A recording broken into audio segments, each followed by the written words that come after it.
विश्वास तो आपको करना पड़ेगा, बिना विश्वास के इस भाव में आप प्रवेश नहीं कर पाओगे। दूसरी बात, ठाकुर जी के 3 गुण हैं। कौन कौन से 3 गुण हैं? उत्पत्ति, पालन और प्रलय। इस संसार को बनाना, इसका पालन करना और इसका लय कर देना, ये ठाकुर जी के 3 गुण हैं। विश्वोत्पत्त्यादि हेतवे। जैसे एक बालक छोटा होता है, मिट्टी का कुछ बनावे, फिर उसका कुछ दिन पालन करे और एक दिन उसका दिमाग ऐसा होता है वो खुद के पैर से ही उसको तोड़ देता है। खिलौना खरीदने के लिए माता पिता से जिद करे, फिर उस खिलौने की देखभाल करे और एक दिन खिलौना ही तोड़ दे। ऐसे ही ठाकुर जी पहले सृष्टि को बनाते हैं, उसका पालन करते हैं और एक दिन संहार कर देते हैं। तापत्रय विनाशाय। 3 प्रकार के ताप होते हैं। ताप मतलब दुख, आदि दैविक, आदि भौतिक, आध्यात्मिक। इन तीनों तापों का जो विनाश करते हैं, जो नाश करते हैं। तापत्रय विनाशाय श्री कृष्णाय वयं नुमः। ऐसे श्री कृष्ण को हम बारंबार प्रणाम करते हैं, नमन करते हैं। ठाकुर जी के हो जाने के बाद बंधुओं एक चीज बहुत ध्यान से सुनना, पीड़ा जीवन में आएगी पर अनुभव नहीं होगी। एक संत थे, ध्यान से सुनना। एक संत थे, वो बेचारे इसी भाव में रहते थे। तो एक दिन बैठे थे, तो बैठे बैठे बस बैठे गंगा जी के किनारे बैठे बैठे उनको भगवत स्मरण होता रहता था। किसी कीड़े ने काट लिया उनको एक जगह, और कीड़े ने काटा तो वो छोटा सा घाव हो गया वहां पर, लेकिन उन्होंने चिकित्सा नहीं करवाई, बैठे रहे, कोई बात नहीं, बेचारा एक जीव था, उसका पेट भर गया। ऐसा भाव रखा। हम लोग ऐसे नहीं बन सकते। पर मैं एक बात बता रहा हूं, इसकी श्रेष्ठतम और उच्चतम स्थिति कैसी होती है? भगवत सन्निधि मिल जाने के बाद फिर पीड़ा का अनुभव नहीं होता। तो कोई कीड़ा काट गया तो बोले कोई नहीं, एक जीव का पेट भर गया। अब क्या हुआ कि उसकी चिकित्सा कराने का उनको मन में आया कि इसकी थोड़ी दवाई ववाई करा लें। तभी उन्होंने देखा 2-4 मक्खी आके उस पर बैठ गई। तो मन में सोचे अगर हमने इसकी चिकित्सा करा ली तो बेचारी मक्खी भूखी रह जाएंगी, बैठन दो। धीरे धीरे धीरे वो घाव फैलता चला गया, फैलता चला गया, फैलता चला गया। महाराज ऐसी स्थिति, सत्य घटना बता रहे हैं, सत्य संत की घटना है। उनके उस स्थान का खूब बड़ा वो हो गया घाव, कीड़े मकोड़े लग गए, गंदगी हो गई काफी। अब तो ऐसा हो गया कि उसमें कीड़े घूमने लगे ऊपर, लेकिन वो बैठ करके अपना भजन करते रहते। और कभी कभी देखते अगर कोई कीड़ा उसमें से गिर भी जाता ना तो उसको उठा लेते, अरे बेचारा क्या गिर गया, कहां जाओगे, क्या खाओगे पियोगे, तुम्हारा परिवार क्या है, यहीं बैठे रहो, खा जाओ इसको। ऐसा था।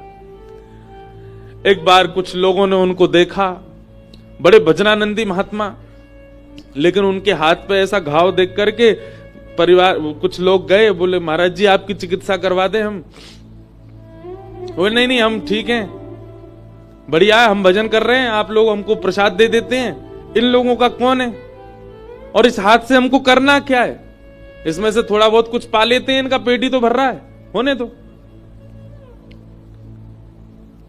मैं फिर कह दूं, हम इस स्थिति में पहुंच जाएं इसके लिए नहीं कह रहा हूं मैं आपको, लेकिन भगवत भजन इस स्थिति तक पहुंचा देता है कि आपको फिर पीड़ा नहीं होती। लोगों को बहुत बुरा लगने लगा। उनके शिष्य परिकर सब इकट्ठे हो गए, बोले महाराज जी खुद नहीं जावे राजी राजी तो इनको जबरदस्ती ले चलो वैद्य के पास। जैसे ही उनको ले जाने लगे महाराज उठा करके, तुरंत वो बोले अगर तुम लोग नहीं मानोगे, जबरदस्ती मुझे वैद्य के पास ले जाओगे, मैं श्राप दे दूंगा, तुम सबके परिवार का नाश हो जाएगा। महाराज जी का ऐसा कहते ही सबने छोड़ दिया। नहीं नहीं महाराज जी आप ऐसे ही रहो, अच्छा देखो संसार कितना विचित्र है। पत्नी के सिर में दर्द हो रहा हो या पत्नी को पीड़ा हो रही हो, नहीं जा रही हो डॉक्टर के पास, पति जबरदस्ती ले जाए और पत्नी रास्ता में कह दे तुमको कसम है मेरी मत लेके जाओ, पति फिर भी ले जाएगा। लेकिन संत महापुरुष भजनानंदी अगर यूं कह दे तुम्हारा नाश हो जाएगा, तो ठीक है महाराज जी आप पड़े रहो, नहीं लेके जाएंगे, कोई बात नहीं। पत्नी बच्चों की ना करने पर भी हम ले जाते हैं, लेकिन कई बार साधकों के गुरुजनों के मना करने पर हम छोड़ देते हैं, कोई बात नहीं मना कर रहे हैं, काय को ले जाएं।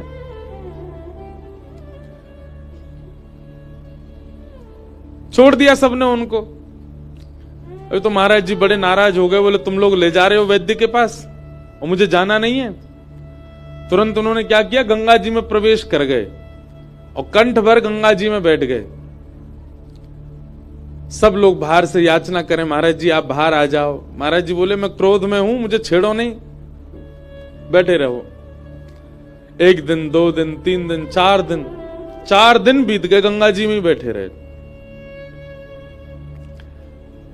किनारे पर लोगों की भीड़ लग गई, बोले महाराज जी को घाव हो गया, डॉक्टर के पास ले जा रहे थे तो गुस्सा में गंगा जी में चले गए। अब पानी से ना जाने उस घाव का क्या हुआ होगा।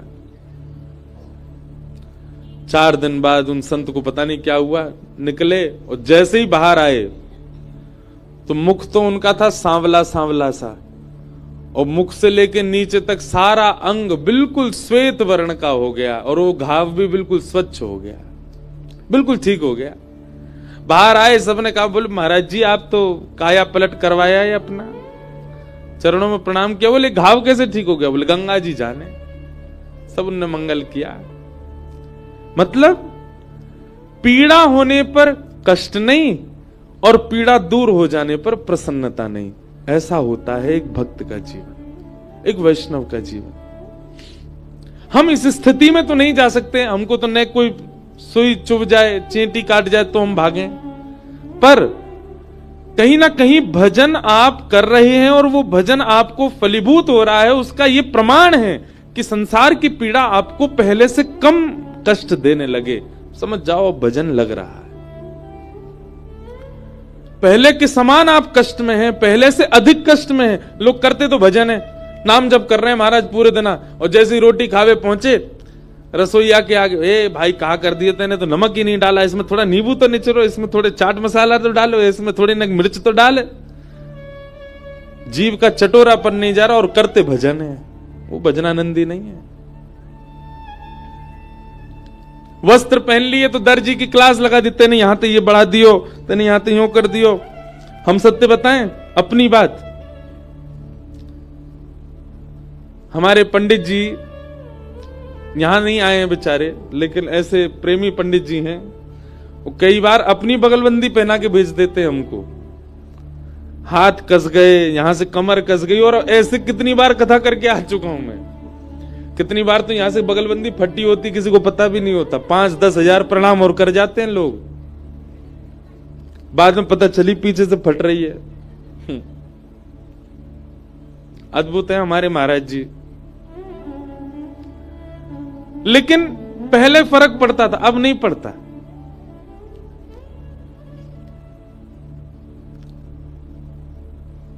हमारे पंडित जी जो जिनकी मैं बात कर रहा हूं, वो एक बार गए वृंदावन में, बोले महाराज जी के लिए हम बगलबंदी बनवाएंगे मेरे लिए।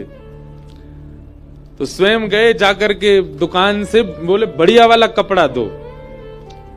तो जो दुकानदार थे उन्होंने देख लिया कि पंडित जी बेचारे बड़े भोले हैं, तो उन्होंने टेरिकॉट होता है ना, बिल्कुल सबसे लोअर क्वालिटी का कपड़ा, वो निकाल दिया और उसका रेट बताया हाई क्लास का। बोले महाराज जी सबसे बढ़िया है ये। उन्होंने स्पर्श करके देखा, बोले हाँ तो बढ़िया। अब वो टेरिकॉट ऐसा होता है, कलप लगने का कागज बन जाता है वो पूरा। अगर मैं यहां से मोड़ दूं तो ऐसा ही बिल्कुल जैसे कागज को मोड़ देते ऐसा हो जाए। और हमारे पंडित जी लेके गए खूब सारे पैसे, 25 बगलबंदी सिलवा लाए हमारी, साल भर की पूरी। अब मैं व्यास मंच पे बैठ के उतरूं ना, तो वो बगलबंदी आगे से भी उड़े, पीछे से भी उड़े। मैंने कहा यार ये तुम क्या बनवा लाए हो? बोले महाराज जी सबसे महंगा कपड़ा है वृंदावन का। फिर एक जानकार कोई कलकत्ता के मिले, उनसे मैंने कि यार ये कपड़ा कैसा है, ये उड़ता रहता है, ये कहीं से भी दबा दो ये बिल्कुल कागज की तरह सिमट जाता है। बोले महाराज ये तो टेरी कोट है, वो भी 3rd क्लास वाला टेरी कोट है।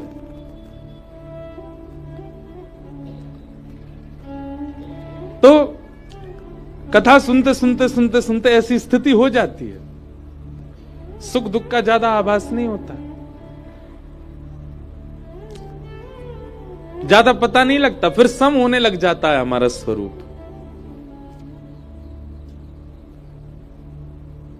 मुख धोया है कि नहीं, बाल काढ़े हैं कि नहीं, कभी कभी ऐसी स्थिति भी आ जाती है। समत्व चित्त में प्रकट कर देता है भगवत भजन। न पीड़ा आने पर ज्यादा कष्ट होता है और ना सुख आने पर ज्यादा प्रसन्नता होती है। समभाव। कोई माला पहना दे तो उसकी ज्यादा हाजी हजूरी नहीं, कोई गारी दे दे तो उससे निंदा नहीं। अगर ऐसा स्वभाव आपका धीरे धीरे बन रहा है तो आपका भजन लग रहा है, और लग नहीं रहा, आपका भजन ठाकुर जी स्वीकार कर रहे हैं। लेकिन ना तो स्वभाव बदला, ना व्यवहार बदला, ना चित्त की स्थिति परिवर्तित हुई, राग द्वेष में अभी भी पड़े हुए हैं, तो आप भजन छोड़ दीजिए, आपके लिए भजन नहीं है।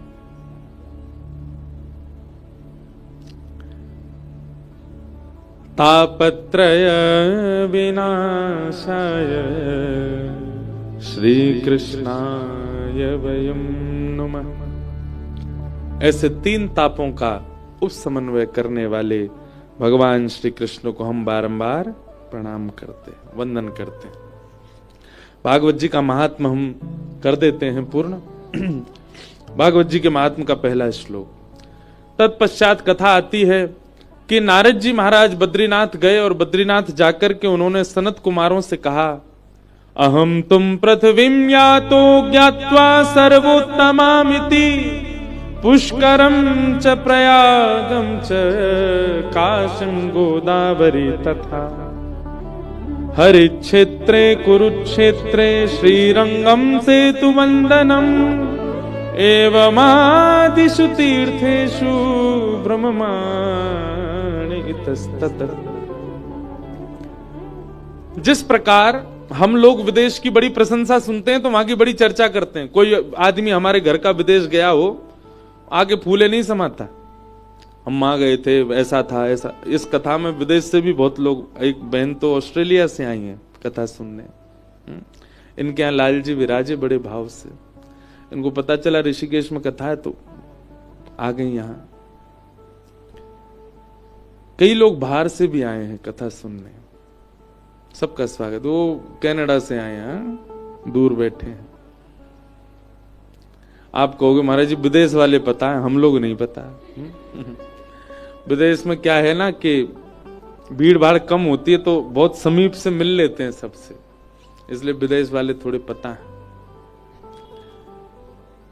तो जब विदेश से व्यक्ति आता है ना, तो जो लोग विदेश नहीं गए उनके बीच में बैठ करके वो बड़ी प्रशंसा करता है, अरे वहां की सड़क तो ऐसी है, वहां के रोड तो ऐसे हैं, वहां की गाड़ियां ऐसी, वहां की बिल्डिंग ऐसी। तो बेचारे जो नहीं गए वो ख्वाब देखते हैं, अच्छा हम कब जाएंगे, पता नहीं कैसा लगता होगा वहां पे। अच्छा अभी वहां रात हो रही है, बोला हाँ। अभी वहां दिन हो रहा है, बोला हाँ। और जो विदेश से आया व्यक्ति वो अपने आप को कुछ समझता नहीं, फिर वो कई लोग ऐसे होते हैं, पर धीरे धीरे जाने के बाद फिर वो भी सामान्य हो जाते। पर जो पहली बार होके आया हो वो तो इंसानों को इंसान ही नहीं समझता। तो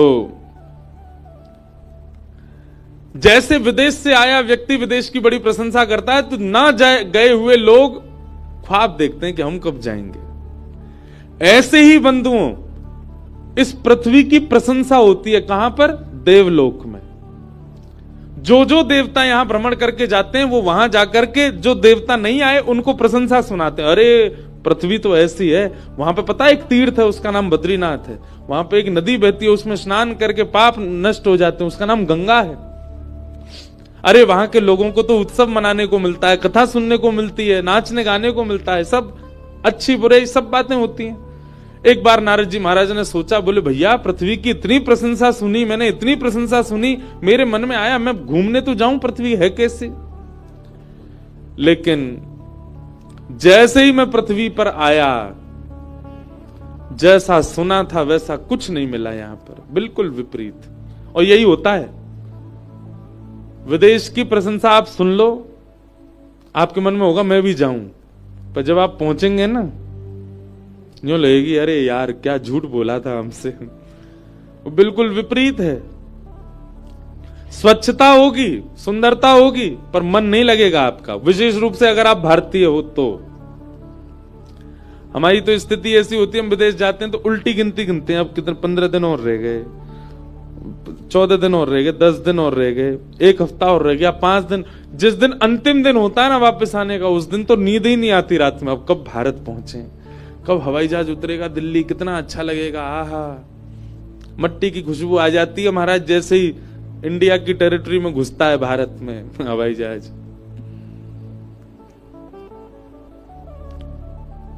उतरते ही हॉर्नों की आवाज सुनाई देती है, तब शांति पड़ती कानों को। इतने दिन से हॉर्न ही नहीं सुने थे। तो नारद जी महाराज ने जब पृथ्वी को देखा, वो जैसे सुन के गए थे वैसी तो दिखी नहीं उनको। नारद जी ने उसी का वर्णन किया यहां पर, अहम तुम पृथ्वीम यातो ज्ञात्वा सर्वोत्तमामिति। मैंने इस पृथ्वी को बहुत उत्तम समझा था, पर यह बिल्कुल उत्तम नहीं है। नारद जी बोले, नारद जी से पूछा गया कहां कहां गए आप, तो नारद जी वर्णन करते हैं, पुष्करम च प्रयागम च काशिम गोदावरी तथा हरिक्षेत्रे कुरुक्षेत्रे श्रीरंगम सेतुवंदनम एवमादिषु तीर्थेषु। अब यहां मुझसे किसी ने प्रश्न किया, बोले महाराज जी यहां बंबई नहीं लिखा, कलकत्ता नहीं लिखा, दिल्ली नहीं लिखा, सारे तीर्थों के नाम क्यों लिखे? क्या नाम लिखे? पुष्करम च प्रयागम च काशिम गोदावरी तथा। गोदावरी कहां बहती हैं? गोदावरी जी कहां हैं? नासिक में। नासिक भी तीर्थ है। तो हरिक्षेत्र, हरिक्षेत्र किसको कहते हैं? इसी को हरिद्वार ऋषिकेश इसको हरिक्षेत्र कहते हैं। हरिक्षेत्र कुरुक्षेत्र श्रीरंगम सेतुवंदनम। सेतुवंदनम मतलब रामेश्वरम। इनमें से 3 जगह तो हम अभी जा ही रहे हैं। ये कथा ऋषिकेश में, ऋषिकेश में 12 को पूर्ण करके फिर वृंदावन में कथा साल में हम भी एक बार कराते हैं। तो पूज्य श्री मलुक पीठ वाले महाराज जी की कथा है 15 तारीख से 21 तक, और फिर 21 को वहां वृंदावन में महाराज जी कथा पूरी होगी। 24 से फिर रामेश्वरम में कथा है 31 तक।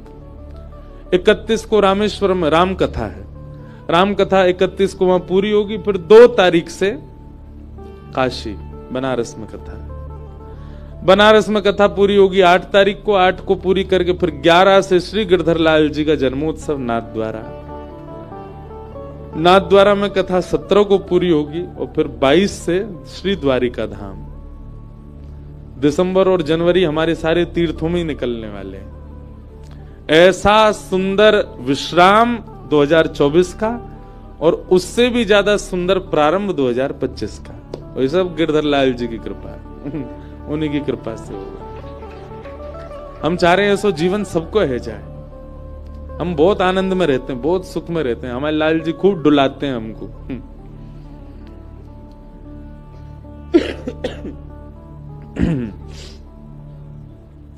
नारद जी तो प्रश्न उठा कि यहां पे तीर्थों का नाम क्यों है? नारद जी कह रहे हैं कलयुग में जब तीर्थों की यह भयावह स्थिति हो गई है, तो शहरों का तो नाम क्या ही ले, वहां की तो और भी ज्यादा बुरी स्थिति होगी।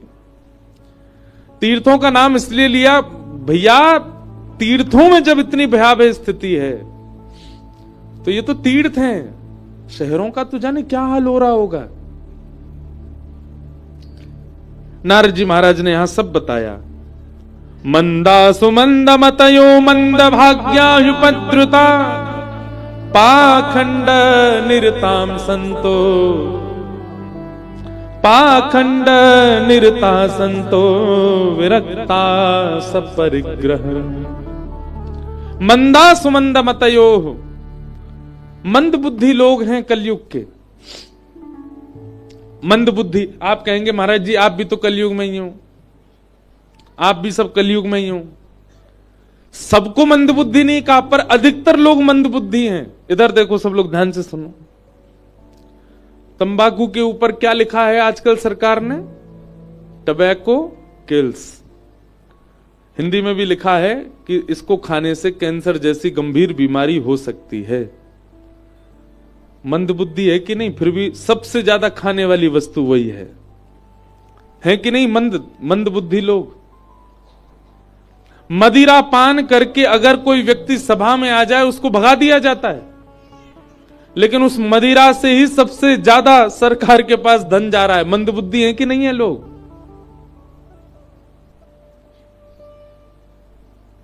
लोग इस प्रकार तक मंद बुद्धि में जा चुके हैं कि अब क्या बताएं हम आपको, कहां तक पहुंच रहे हैं लोग।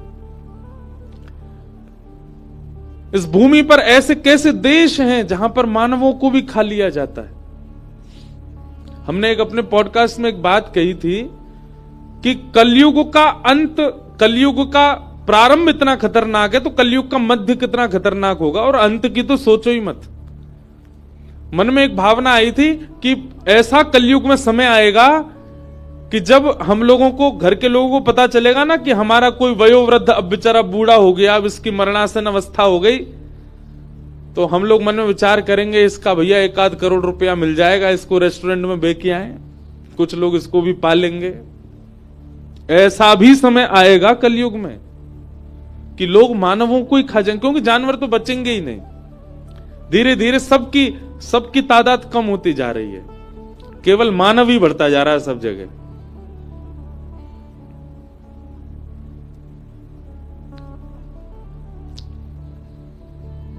मंद बुद्धि हैं हम लोग, और मंद भाग्यायुपद्रुता, भाग्य भी हमारा मंद है। पाखंड निरताह संतोह, यहां पर आज की डेट में वास्तविक संत कौन है यह पहचान पाना भी मुश्किल है। रूप धारण करके, भेष धारण करके ना जाने कितने लोग घूम रहे हैं संत रूप में, भेष रूप में। एक सुंदर पद है, मुझे याद नहीं है, शायद कल सुनाऊं कथा में, शायद भगवत रसिक देव जी का पद है। भेषधारी हरि के उर सारे, भेष धारण करने वालों की संख्या ज्यादा है, वास्तविक संत बचे नहीं है अब भारत में। वो बात नारद जी यहां कह रहे हैं। और क्या कह रहे हैं? कन्या विक्रयणो लोभात दंपति नाम च कलकनम। एक विवाह का क्रम कन्या विक्रय बन चुका है। लड़का जितना ज्यादा पढ़ा लिखा होगा उतनी महंगी कन्या मिलेगी। भागवत जी में इसका उल्लेख कर दिया। कई घर के लोग तो बच्चों को पढ़ाते ही इसलिए, पढ़ लिख के अच्छा बन तो अच्छे घर की बहू लड़की आवे, ज्यादा दहेज लेके आवेगी। हम तो पूरी दुनिया में घूमते हैं, कई जगह ऐसा भी सुना गया, विवाह क्यों नहीं किया वहां पर? अरे महाराज जी हमारा बेटा जो है वो डॉक्टर है, वो लोग इतना ही दे रहे थे, डॉक्टर के हिसाब से तो इतना तो बनता है। अच्छा, इसीलिए डॉक्टर बनाए थे। कन्या विक्रयणो लोभात दंपति नाम च कलकनम। ये सब बातें नारद जी महाराज पृथ्वी पर देख रहे थे, और देख करके मन को बहुत दुख हुआ। नारद जी महाराज भ्रमण करते करते जैसे ही वृंदावन पहुंचे, वृंदावन जाते ही उन्होंने देखा यमुना जी के तट पर एक परम सुंदरी बैठी है, और उसकी गोद में 2 वृद्ध लेटे हैं। वो सुंदरी भक्ति महारानी है, और गोद में उसके पुत्र ज्ञान और वैराग्य। नारद जी बोले, देवी आप मां होकर के युवा और आपके पुत्र दोनों वृद्ध क्यों?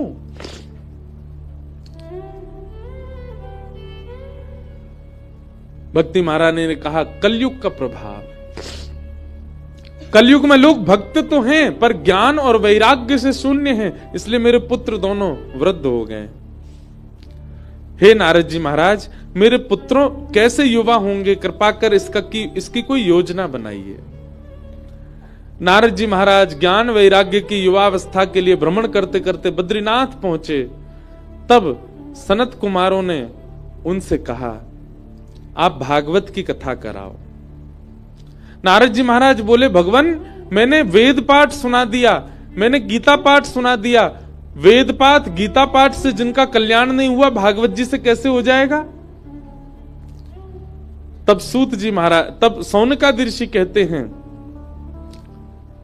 सनकादि ऋषि कहते हैं, हे नारद जी, श्रीमद् भागवत फल है और वेद वृक्ष हैं। वृक्ष से पेट नहीं भरा जाता, फल से भरता है। आप एक बार भागवत जी का आश्रय लेके तो देखिए। नारद जी ने पूछा, कहां कथा कराऊं, कैसे कराऊं? तब इसी स्थान के बारे में बताया। गंगाद्वार समीपे तू तटमानंद नामकम। गंगा द्वार यानी कि हरिद्वार। बद्रीनाथ में बैठे सनक सनंदन सनातन सनत कुमार कहते हैं, नारद जी जब आप नीचे जाएंगे तो हरिद्वार यानी कि गंगा द्वार आने से पहले एक आनंद नाम का वन पड़ेगा, जिसको ऋषिकेश कहते हैं। इसको ऋषिकेश क्यों कहते हैं? एक ऋषि का नाम की भक्ता हुई थी, उसने भगवान को पुकारा था। कई राक्षसों ने उस पर आक्रमण कर दिया, भगवत प्राप्ति के लिए तप कर रही थी। जब उस पर आक्रमण हुआ तो उसने भगवान को आर्तनाद से पुकारा, तो ऋषिका की रक्षा करने के लिए शंख चक्र गदा पद्मधारी ठाकुर जी प्रकट हुए और उसकी रक्षा की। इसीलिए उसी के नाम से ऋषिकेश। कहीं कहीं कथा आती कि उसने महादेव की आराधना की, महादेव प्रकट हुए, महादेव ने प्रकट होकर रक्षा की। और दूसरी बात यह है कि यहां पर सनक सनंदन सनातन सनत कुमारों ने कथा जब सुनाई, उनकी कथा सुनकर के जितने श्रोता थे वे ही यहां पर वृक्ष रूप में ऋषि बनकर के तप करने लगे। तो यहां की जितनी भी हरियाली दिख रही है, यहां की जितनी भी वृक्षों की गहराइयां दिख रही हैं, जितनी भी वृक्षों की जो विकसितता दिख रही है, ऐसा माना जाए कि यहां के वृक्ष ऋषि हैं और इन वृक्षों की जो ये विकसितता है यही उनके केश हैं, ऋषिकेश। मूल नाम इसका आनंद वन है। आनंद वन में कथा करो। और सनत कुमारों ने आकर के यहां कथा सुनाई, जिसमें अनेक देवता, अनेक देवी, अनेक ऋषि, अनेक महापुरुष सब पधारे और वहीं भक्ति ज्ञान वैराग्य भी पधारे। जहां कथा सुनकर के ज्ञान वैराग्य की जर्जरता दूर हो गई। भक्ति सुतौ तौ तरणौ गृहीत्वा प्रेमैकरूपा सहसा विरासीत्। श्री कृष्ण गोविंद हरे मुरारे नाथेति नामानि मुहुर्वदन्ति। जैसे ही कथा बढ़ने लगी, कथा होने लगी, धीमे धीमे ज्ञान वैराग्य की वृद्धावस्था दूर होने लगी, भक्ति महारानी प्रसन्न होने लगी। कथा का ये प्रभाव है बंधुओं, बहुत ध्यान से सुनिएगा। इन 7 दिनों में आपके भीतर जो ज्ञान और वैराग्य है वे दोनों वृद्ध हो चुके हैं, लेकिन इन 7 दिनों में वे दोनों युवा हो जाएंगे। पर 7 दिन बाद जब 8वां दिन यहां कथा नहीं होगी, उसके बाद वे फिर से वृद्ध होने प्रारंभ हो जाएंगे। तो प्रयास क्या करना है? 7 दिन की कथा से आपको ऐसे ऐसे भाव जानने हैं, ऐसे ऐसे तरीके जानने हैं जिससे आपके चित्त में युवा हुए ज्ञान वैराग्य सदा के लिए युवा ही रहें, वो कभी वृद्ध ना हो।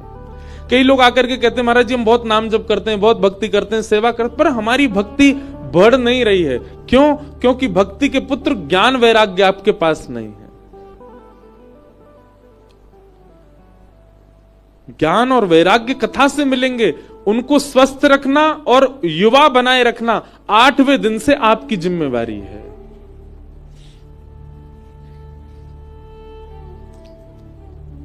और होगा, कैसे होगा?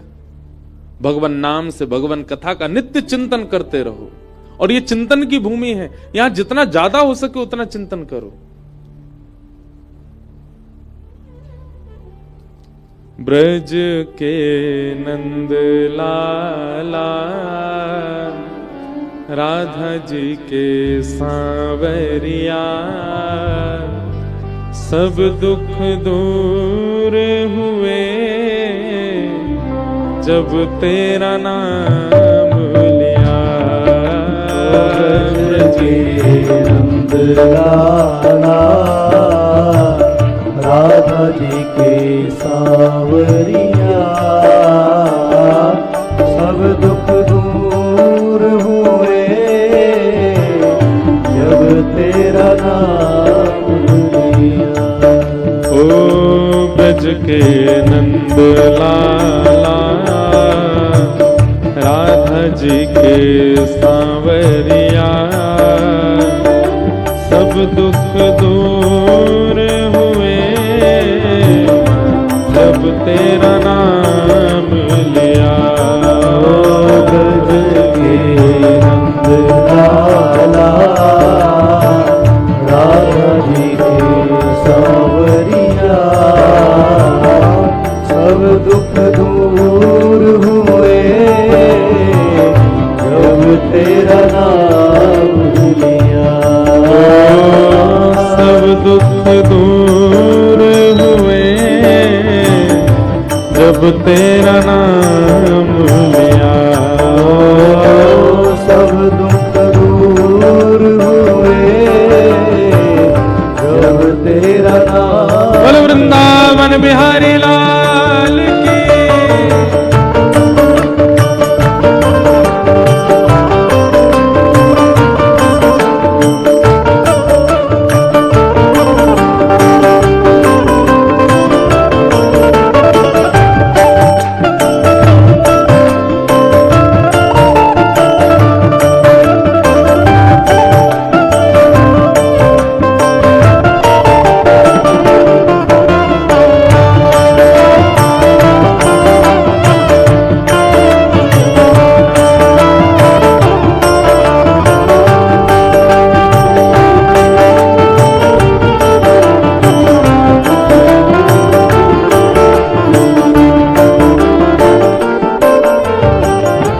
मीरा पुकारे तुम्हें गिरधर गोपाला। मीरा पुकारे तुम्हें गिरधर गोपाला। मीरा पुकारे तुम्हें गिरधर गोपाला। पुकारे तुम्हें गिरधर गोपाला। ढल गया अमृत में विष का भरा प्याला। ढल गया अमृत में विष का भरा प्याला। विष का भरा प्याला कौन डुबाए उसे, जिसे तूने राख लिया। सब दुख दूर हुए जब तेरा नाम लिया। सब दुख दूर हुए जब तेरा नाम लिया। सब दुख दूर हुए जब तेरा नाम लिया। सब दुख दूर हुए जब तेरा। करताल बजा के गाओ। ओ ब्रज के नंद लाला, राधा जी के सांवरिया, सब दुख दूर हुए जब जब तेरा नाम लिया, सब दुख दूर हुए जब तेरा नाम। श्री राधा रमण लाल की।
देख रहे हो तुम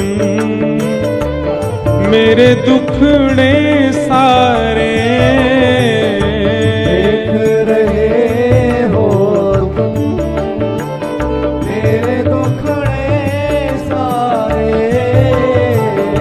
देख रहे हो तुम मेरे दुखड़े सारे।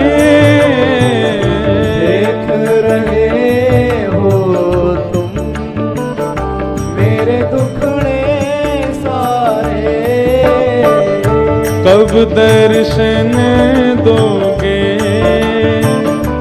मेरी आँखों के तारे, कब दर्शन दोगे मेरी आँखों के तारे। ओ मेरी आँखों के तारे, अधर पे मुरली है कांधे पे कामरिया, सब दुख दूर हुए जब तेरा नाम लिया, सब दुख दूर हुए जब तेरा नाम लिया। ओ सब दुख दूर हुए जब तेरा नाम लिया, सब दुख दूर हुए जब तेरा नाम लिया। करताल बजा के गाओ। ब्रज के नंद लाला राधा जी के सांवरिया, सब दुख दूर हुए जब तेरा नाम लिया,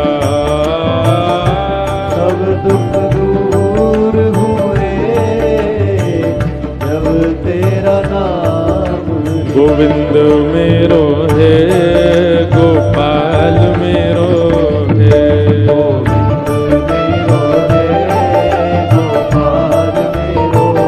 हाँ गोविंद मेरो है गोपाल मेरो है, गोविंद मेरो है गोपाल मेरो है। राधा रमण बिहारी नंदलाल मेरो है,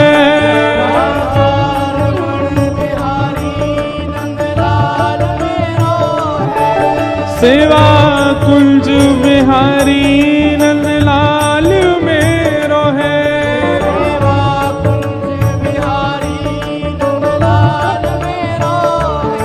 मेरा राधा कुंज बिहारी गोपाल मेरो है, मेरा कुंज बिहारी गोपाल मेरो है। प्यारो बांके बिहारी नंदलाल मेरो है, प्यारो बांके बिहारी नंदलाल मेरो है। ओ गिरिवर धारी गोपाल मेरो है,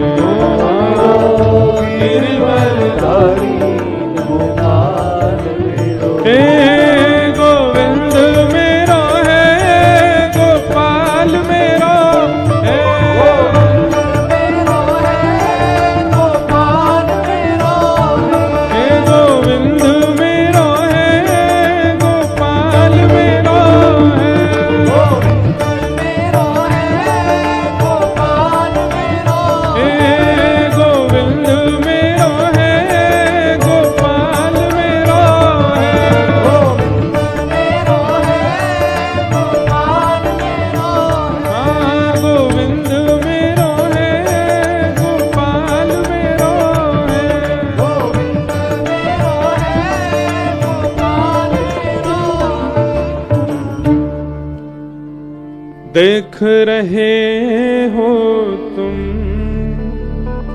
मेरे दुखड़े सारे। हमारा दुख कोई और नहीं है नाथ, हमारे दुखड़े कोई, हम आपसे ये थोड़ी कह रहे हैं कि हमारी पीड़ा दूर करो, हमें धन संपत्ति बहुत ज्यादा दे दो। ये पीड़ा भक्त कभी नहीं कहता ठाकुर जी से।